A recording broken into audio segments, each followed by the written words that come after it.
Está con nosotros Cintia Viteri, asambleísta nacional PSC-MG. Buenos días, bienvenida a Contacto Directo. Gracias por la invitación, buen día. La declaración de Guaranda es una inocente coincidencia con la marcha del fútbol.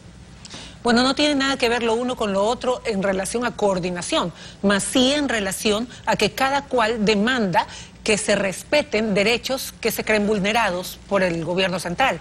El respecto de la declaración de Guaranda tiene que ver con la autonomía política, administrativa y financiera y la descentralización de los gobiernos autónomos descentralizados, de las alcaldías y de las prefecturas, para señalarlo, y por los constantes ataques a que ese tema de ese tema está teniendo el gobierno.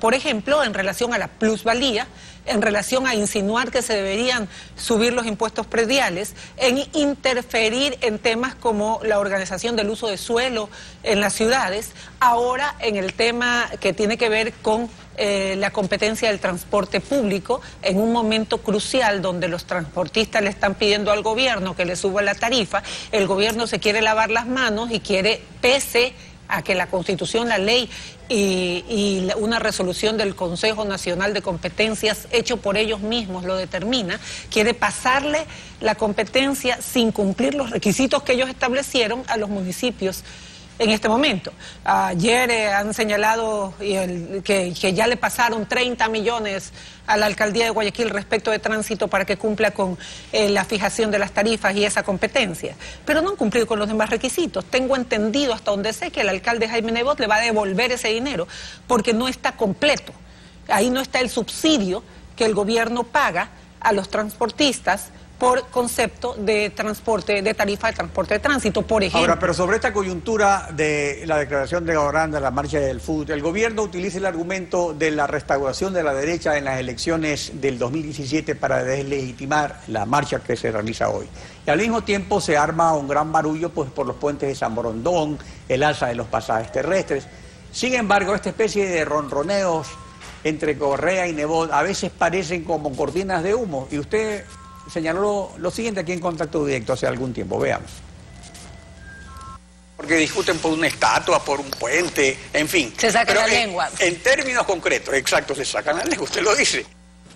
A ver, ¿cómo es esto de que se saca la lengua? Entonces, bueno, es una expresión que quiere decir puntualmente que este no es un problema político, es un problema por competencias, de respeto a cada uno. Aquí no se tienen ellos que ir a pelear en manera personal ni políticamente por ningún tema. Este es un tema que Nebot siempre ha explicado que es un tema de competencias y de respeto a su función como alcalde de Guayaquil, nada más. Así es que esa expresión se refiere justamente a eso. Pero respecto, por ejemplo, a la reelección indefinida, que es el tema central del paquete de enmiendas constitucionales, el PSC y Madera de Guerrero tomarán la vía de la consulta popular de iniciativa ciudadana para oponerse a eso, o se mantendrán al margen de una consulta tal como lo hicieron en el 2011 cuando Correa ganó por una cabeza. Antes de esta pregunta hizo otra y le voy a contestar la suya también, pero señaló el tema puntual de los puentes, por ejemplo, y se lo voy a resumir. El presidente de la República ofreció 2 puentes, el gobierno ofreció 2 puentes para Guayaquil en campaña, pese a que después una funcionaria dijo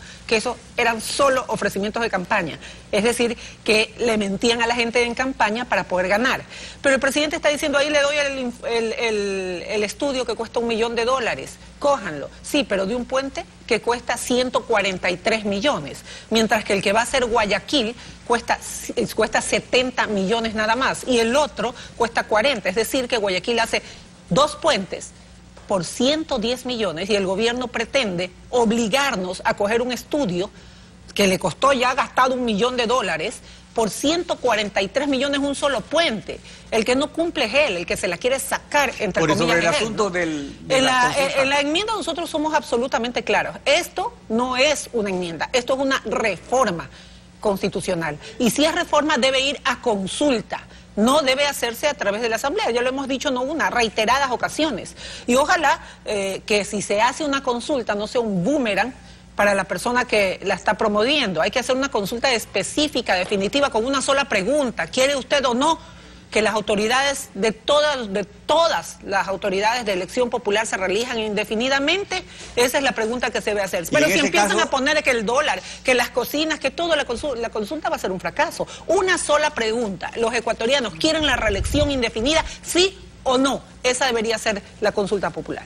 Bueno, ya quedó claro eso. Ahora, Alianza País ha constituido un frente progresista para oponerse pues a la restauración de la derecha, de todos los movimientos de derecha e izquierda. Ahora, de ese frente, del frente progresista, forman parte grupos muy disímiles, como por ejemplo el del prefecto Mariano Zambrano de Manaví, PSC, el del prefecto del Guayas, Jiménez Jairala, Expre, junto a Alfaro Vive Carajo. Usted recordó en la Asamblea en octubre del 2013 y hace poco que hay que reparar a las víctimas de las violaciones a los derechos humanos cometidos por políticas de Estado, pero al mismo tiempo señala el olvido de reparar a las víctimas de Alfaro Vive Carajo. Si hay un frente que quiere restaurar la derecha en el poder, ¿qué es lo que restauraría entonces este frente progresista? Bueno, yo lo que señalé en esa ocasión, en virtud de la ley de víctimas, es que si este grupo, el Faro Vive Carajo, se ha reivindicado, desea ser un partido político, desea reparación, está bien, nosotros no nos oponemos, ese es su derecho. Pero, ¿por qué dentro de ese informe, por ejemplo, no pusieron el número de víctimas por secuestros, asesinatos, atentados terroristas, bombas que cometió este grupo? ¿Por qué ellos sí fueron olvidados? ¿Por qué se les quiere echar tierra encima? ¿Por qué ellos no son parte de los derechos humanos o son humanos sin derechos? Por lo menos sus familiares. Yo le voy a hacer un pequeño recordatorio, pequeño, de algunos nombres que tal vez la historia quiere olvidar y que tal vez la nueva generación no conoce, que sucumbieron bajo un grupo que ahora está pidiendo reivindicación. Repito, no nos oponemos, pero sí exigimos que los familiares y estos nombres consten en ese informe. Y es muy corto lo que le voy a decir porque son concretos. Por ejemplo, William Grunauer Pinte, policía. David Moya Espín, policía. 18 disparos los mataron el grupo Alfaro Vive Carajo. Luis Chiriboga Alcíbar. Luis Felipe Cali Cusque. Perdón, a Luis Chiriboga lo mataron por tratar de detener a los posibles autores del robo del Banco Central. A un niño de 7 años y a una persona sordomuda de 15, un joven de 15 años, fueron asesinados durante el asalto y robo al Banco de la SUAY. Gustavo Ruales y Piales también, y Víctor Ramón Jiménez. ¿Sabe cómo murieron? Al tratar de retirar una bomba de la Embajada de Israel que colocó este grupo. Explotaron en 1000 pedazos. Aquí está la foto de los pedazos que quedaron de estos policías. Una pierna, un casco, durante esa explosión. ¿Y la Asamblea tomó alguna decisión sobre Ninguna, miraron otro lado. Por eso es que yo les dije que tengan la valentía de mirar de frente cuando se hablan de las víctimas del Faro Vive. Que cuando hablaban de mis compañeros, al referirse a y esto es solamente parte de los nombres, yo sé que por tiempo no se puede, asaltaron todos los bancos, eran retiros en efectivo a mano armada lo que hacían. Todos los bancos fueron asaltados por el grupo del Faro Vive Carajo. Y una señora asambleísta se levantó y dijo, qué bien que mis compañeros han sido reivindicados. Y yo sí les hice la pregunta, ¿compañeros de qué? ¿Eran compañeros de estudio? ¿Eran compañeros de barrio? ¿Eran compañeros de armas? Que asaltaban, asesinaban, ponían bombas, ajusticiaban. Y si estas personas tienen derecho, como lo tienen, a la reivindicación de sus derechos humanos, si se sienten vulnerados, entonces, ¿dónde están pues estos otros nombres?